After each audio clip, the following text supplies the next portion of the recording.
Hello, kumusta po? Welcome back to our channel. Marami pong nagme-message sa akin at nagtatanong po kung ano-ano po yung mga requirements o mga documents na kakailanganin pag nag-a-apply po tayo ng Canada. Sa video na to, yun po ang magiging topic natin. I-share ko po sa inyo kung ano po yung mga requirements sa pag-a-apply natin sa Canada, ano po yung mga personal documents na kailangan nating i-prepare, at mga documents, requirements ng immigration ng Canada sa ating pag-a-apply para po maging permanent residency. Pero bago po ang lahat, nais ko po munang pasalamatan ng lahat po ng mga sumusuporta, mga nag-subscribe, mga nag-share, at lahat po ng mga sumusumaybay sa ating channel. Maraming salamat po. Nasa more than 4,000 na po tayo. Maraming salamat po. At sa mga baguhan at nagustuhan nyo po ang channel na ito, at kung sa tingin nyo po ay nakakatulong sa ating pag-a-apply dito sa Canada, ay huwag po natin kalimutang mag-subscribe at i-click ang notification bell at i-share na din natin para din po aware ang iba.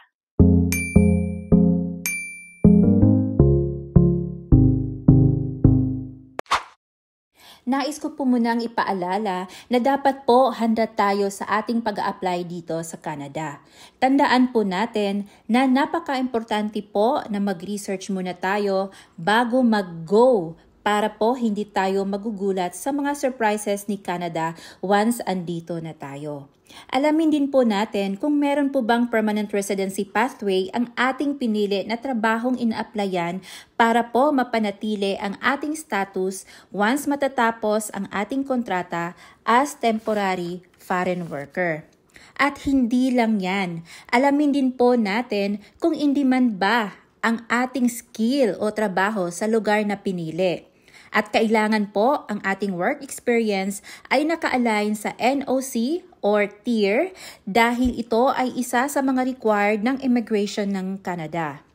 At kung nakapag-decide na po kayo na ang Canada ay para sa iyo at alam mo na ang mga kasagutan sa tanong na bakit ako mag-Canada at ano ang goal ko sa Canada, advisable po na handang-handa tayo financially, emotionally, mentally, at physically. Sa mga hindi po nakakaalam kung ano po ang NOC, ito po ay National Occupational Classification, sistema ni Canada sa pag-describe ng occupations natin.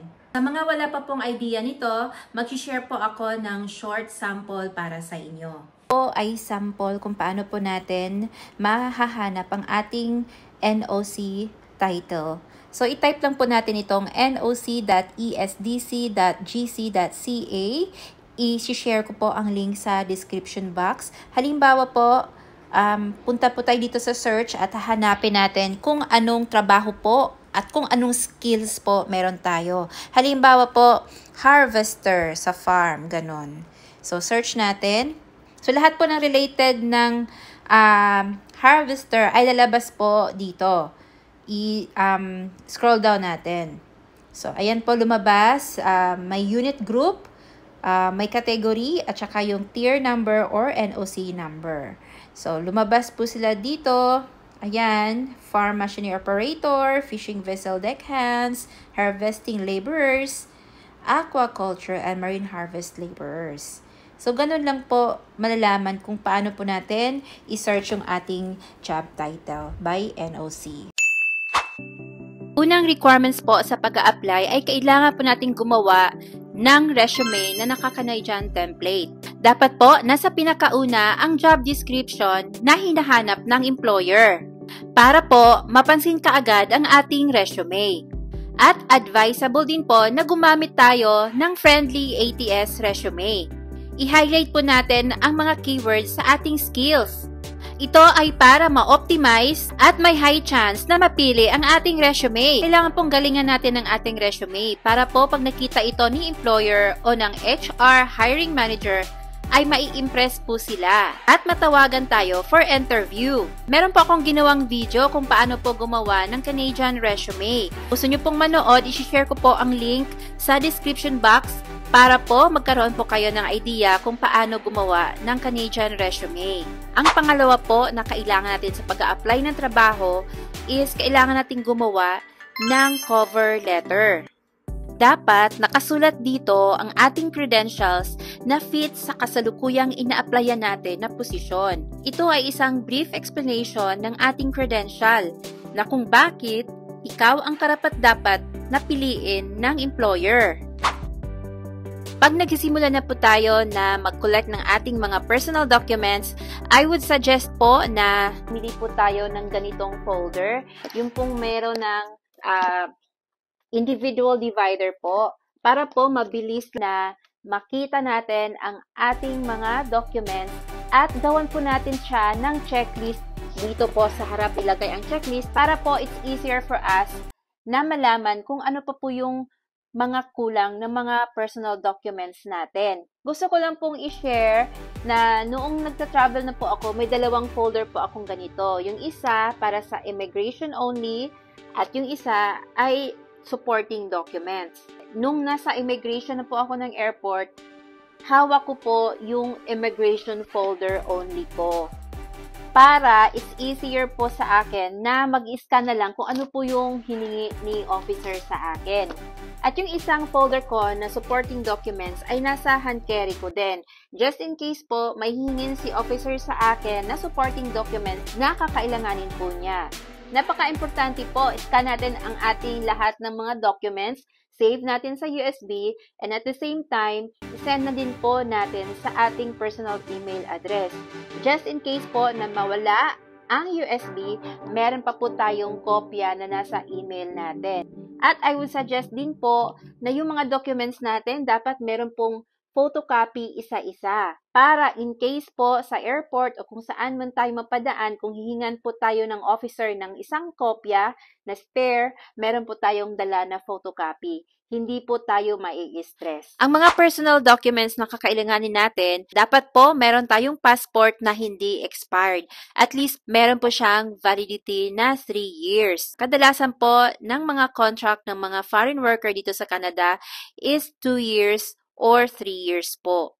Pero mas maganda na i-renew na lang natin ang ating passport para meron pong 10 years validity ito. Birth certificate mo at ng buong pamilya. Dapat po merong tatak ito galing sa PSA. Kung married po tayo, kukuha po tayo ng marriage contract. At kung deceased na po ang ating spouse, kuha din po tayo ng death certificate. Kung hiwalay naman, kuha tayo ng annulment or divorce certificate. Kung mayroon po tayong mga adopted children, kuha na din po tayo ng mga adoption records since nasa PSA na po tayo. Vaccination records ng ating mga anak, need din po ito. Kung nagda-drive po tayo, kailangan po natin kumuha ng driver's license record. Ito po ay nakakatulong dito sa Canada para po hindi tayo masyadong malakihan ng gastos pag nag-decide po tayo ng magda-drive dito sa Canada.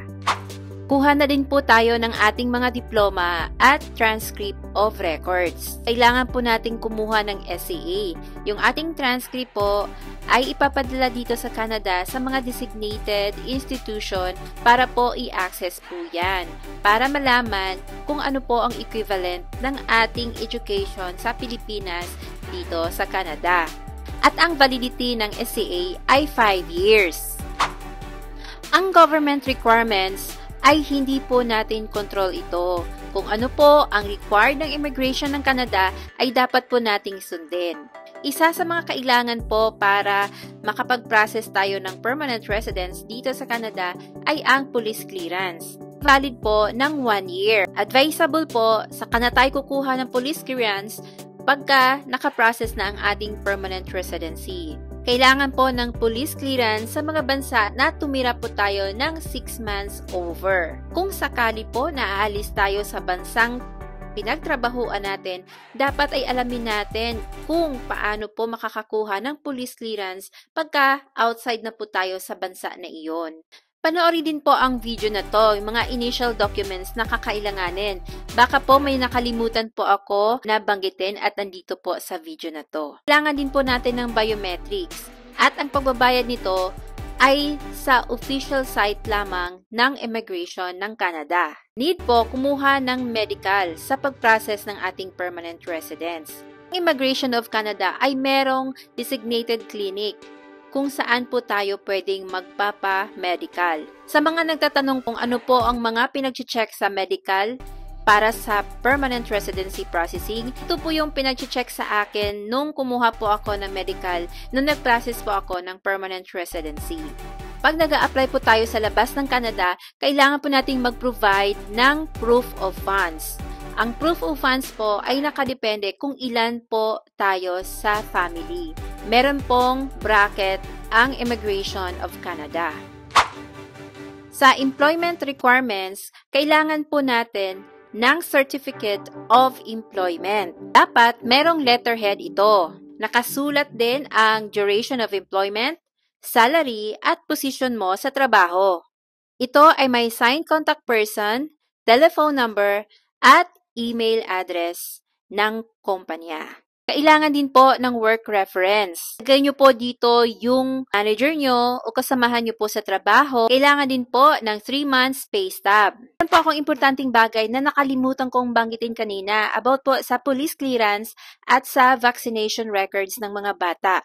Kung halimbawa po yung police clearance, hindi po tayo makakakuha kung saan bansa man natin kailangan yon, ay gumawa na lang po tayo ng explanation letter at punta po tayo doon sa Philippine Consulate. So, i-attach natin yung mga email na nakipag-communicate tayo sa police station kung saang bansa man tayo gustong manghingi ng police clearance. Yun ang isasubmit natin sa ating application. About naman sa vaccination records ng mga bata, kung hindi po tayo makapag-provide nito, ay okay lang naman po na pupunta dito sa Canada na wala po tayong dala na vaccination records. Kasi yung dalawang anak ko, nadala ko po sila dito, wala po akong proof ng vaccination records. Kung may mga katanungan po tayo o mga clarification, ay i-comment na lang po natin. At maraming salamat po sa pagpapanood. Huwag po nating kalimutang mag-subscribe at hit the notification bell. Share na din natin. And thank you so much po. God bless. Bye. Ingat.